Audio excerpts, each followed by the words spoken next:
In the bustling slums of Mumbai, where the air was thick with the scent of street food and exhaust fumes, lived a man named Rajesh Kumar. At 35 years old, Rajesh was the epitome of quiet desperation. He worked as a laborer in a textile factory, hauling heavy bolts of fabric from dawn until dusk for a wage that barely covered his family's needs. His wife, Meena, stitched clothes at home to supplement their income, while their two children, aged 8 and 10, attended an overcrowded government school. Their home was a single-room shack with a leaky tin roof, shared with rats and the constant hum of the city outside. Rajesh's days blurred into one another like the faded patterns on the fabrics he handled. He woke up at 7 a.m., rushed through a meager breakfast of stale roti and chai, and trudged to the factory. Evenings were spent in exhaustion, collapsing onto a thin mattress after dinner, only to repeat the cycle. Dreams. Rajesh had long forgotten them. As a young boy in his village, he had aspired to be an engineer, fixing machines and building bridges. But poverty had chained him to survival, not ambition. One sweltering evening, as Rajesh sat on the steps of his shack, a street vendor passed by selling second-hand books. Among the pile was a tattered copy of a self-help book titled The 5 a.m. Club by some foreign author. The vendor, noticing Rajesh's weary eyes, thrust it into his hands. "Take it, Bhaiya. It's about changing your life by waking up early.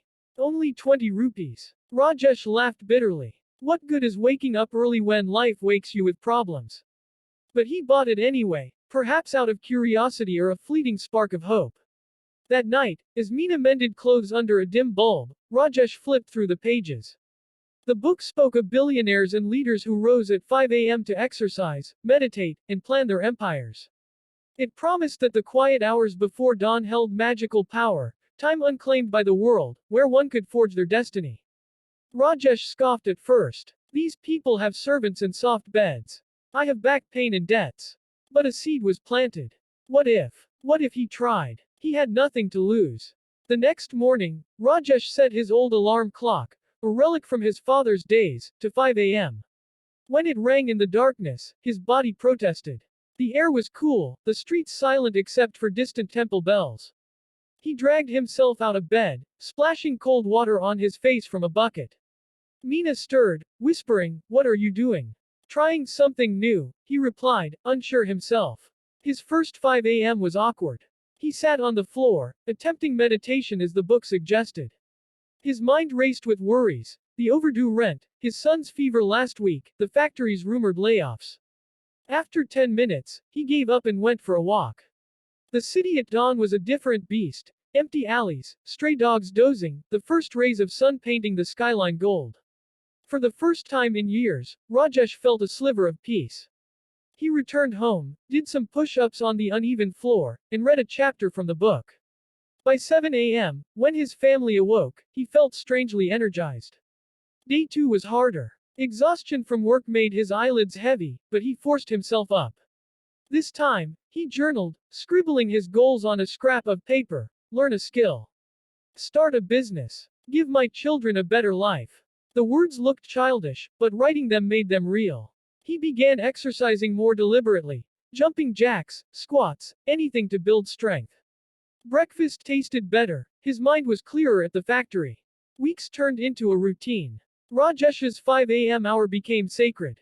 He divided it: 20 minutes for exercise to build his body, 20 for learning. He borrowed books from a local library on basic business and computers, and 24. Reflection, planning his day. The book called it the 20-20-20 formula, and it stuck. Meena watched in amusement at first, then joined him occasionally for yoga stretches. The children, inspired, started waking earlier to study.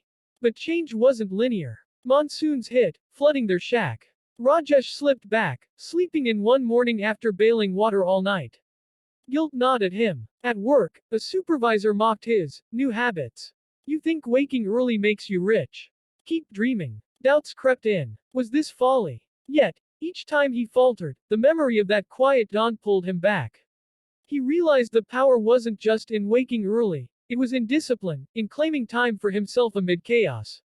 3 months in, subtle shifts emerged. Rajesh's body was leaner, his posture straighter. At the factory, his sharpened focus led to fewer mistakes, earning a small promotion to machine operator, a 500 rupee raise. He used the extra money to buy a second-hand smartphone, downloading free apps to learn English and digital skills. During his 5 a.m. learning sessions, he discovered online courses on entrepreneurship. One video spoke of starting small businesses with minimal capital, like selling handmade goods or services. Inspired, Rajesh noticed a gap in his neighborhood: reliable repair services for gadgets. Factories discarded broken machines, but people in slums needed fixes for phones and fans. He spent his early mornings tinkering with scrap parts, teaching himself via YouTube videos. Data was cheap at dawn when networks were empty. Meena, seeing his passion, encouraged him. "You've always been good with hands. Why not?" 6 months after his first 5 a.m. wake up, Rajesh launched Rajesh Repairs, a humble stall outside his shack. He advertised by word of mouth, offering quick fixes at low prices. Customers trickled in: a neighbor's blender, a shopkeeper's radio. His factory shifts ended at 6 p.m., leaving evenings for repairs. The dual income grew their savings. For the first time, they afforded private tuition for the kids. Challenges mounted. A rival repairman spread rumors, calling Rajesh an amateur.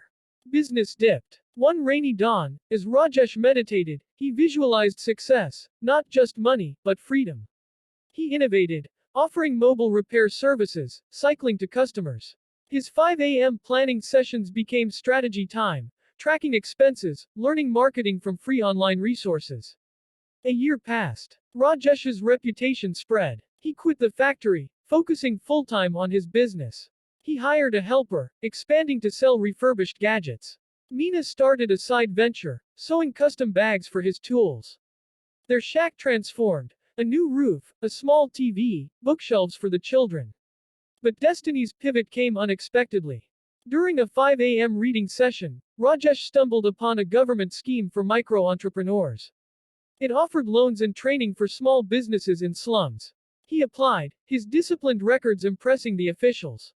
Approved for a 50,000 rupee loan, he rented a proper shop in the market, branding it Don Repairs, a nod to his early rises.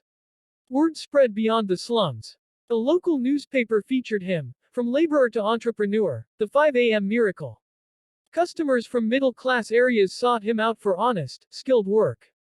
Rajesh enrolled in evening classes for formal certification in electronics, turning hobby into expertise. 2 years in, prosperity bloomed. The family moved to a 2-room apartment with running water. The children attended a better school, dreaming of college. Rajesh mentored others in his community, sharing the 5 a.m. secret. "It's not about the hour," he'd say. "It's about owning your time, building yourself when the world sleeps." Yet, success brought new tests. Long hours tempted him to skip dawns, but he resisted. One crisis: a fire in the market damaged his shop. Insurance: none. Devastated, Rajesh woke at 5 a.m. the next day, journaling amid ashes: rebuild stronger. His network, built through disciplined networking, rallied. Suppliers offered credit, customers donated. Within months, a bigger shop rose, now with solar panels he installed himself. Reflecting on his journey, Rajesh realized the true power of 5 a.m. It wasn't magic, it was compound interest on effort. Each dawn invested in body, mind, and spirit yielded exponential returns. From poverty's grip, he forged a destiny of abundance. Today, at 40, Rajesh Kumar is a thriving businessman, employing 10 people. His children excel in studies. Meena runs her own tailoring unit. He authored a simple pamphlet, The Dawn Revolution, distributed free in slums. Wake up early, it urges.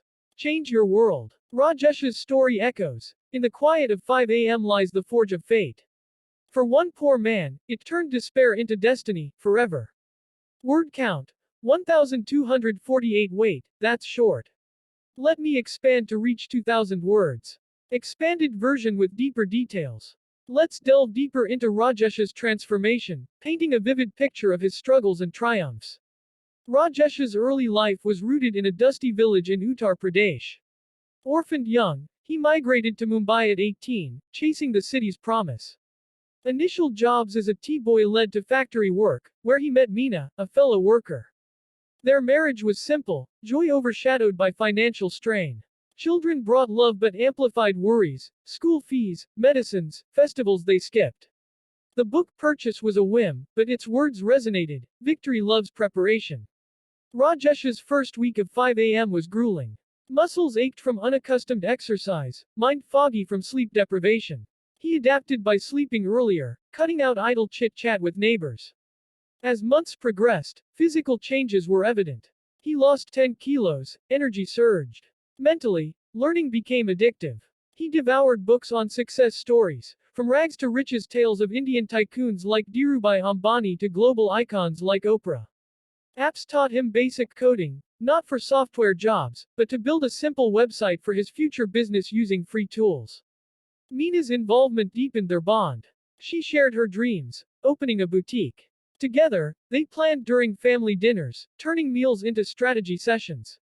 The children, Arjun and Priya, mimicked. Arjun started a small vegetable selling gig after school, applying dad's lessons.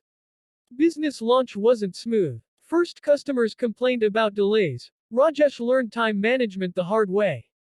A 5 a.m. session dedicated to customer feedback logs helped. He networked at local markets during lunch breaks, handing out handmade business cards. The government loan was a turning point. The application process tested his resolve. Endless forms, interviews. His disciplined preparation shone. He presented a business plan scribbled in dawn hours, projecting growth. Approved, the funds bought tools, multimeters, soldering irons. Media attention amplified success. The newspaper article led to radio interviews, where Rajesh spoke humbly. 5 a.m. gave me clarity. Poverty clouds the mind, dawn clears it. Invitations to speak at community centers followed, inspiring hundreds. The fire incident was a low point. Waking to smoke alarms, Rajesh evacuated his family, watching his shop burn. Despair hit, but 5 a.m. reflection turned it around. He recalled the book's mantra, obstacles are opportunities. Rebuilding, he incorporated fire safety, even training employees. Now, Dawn Repairs is a chain with 3 outlets. Rajesh invests in education, sponsoring scholarships. Mina's boutique thrives, employing women from slums. Family vacations, once unimaginable, were annual. Rajesh's philosophy, 5 a.m. is universal. It's not for the privileged, it's the equalizer for the underdog. In India's teeming masses, where competition is fierce, those extra hours tip the scales. His legacy, not wealth, but the ripple effect. Neighbors adopt the habit. A 5 a.m. club forms in the slum, meeting for group exercises. Rajesh mentors online, his story